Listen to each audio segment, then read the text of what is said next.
yaydan çıkar yakınlıyız.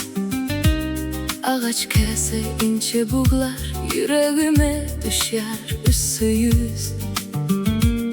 Benim elimde yaşlı renk, sen yılgırsan yenil bolyar. Bir oğurtta yegaydı, gece çenli günüm dolyar. Son kıdamca yaktı zat, dil üstünde bir yaz yali. Sen yanıma kolay gelsen, dünya bolyar gün yaz yali.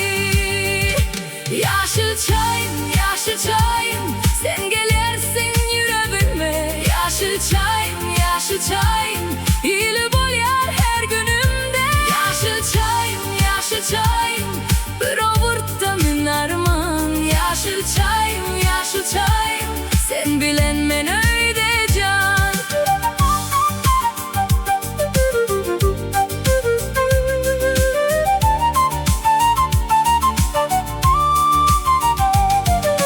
Nobat bilen dolyar kese, söhbet uzap gidiyor şeydi. Atamay diyar, yuvaş otur, son kıy sorak bolyar ip. Tirsekten düşer kölege, tebi gıyali stolda yüzün. Bir piyalanın içindeki küçük dünya bolyar güzüm.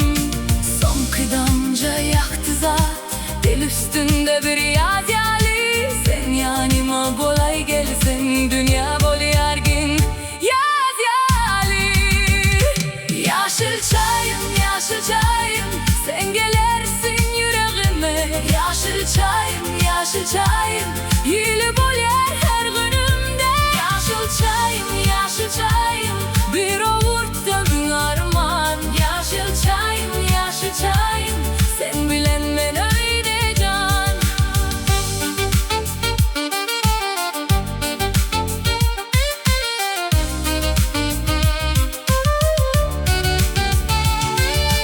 Kazanın başında gürüm, doğanlık yalili yüz.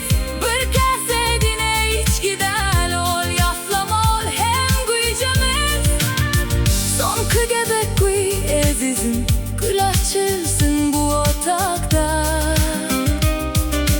Ben sana seyredip bilyen, gece ihtiyar bu ya.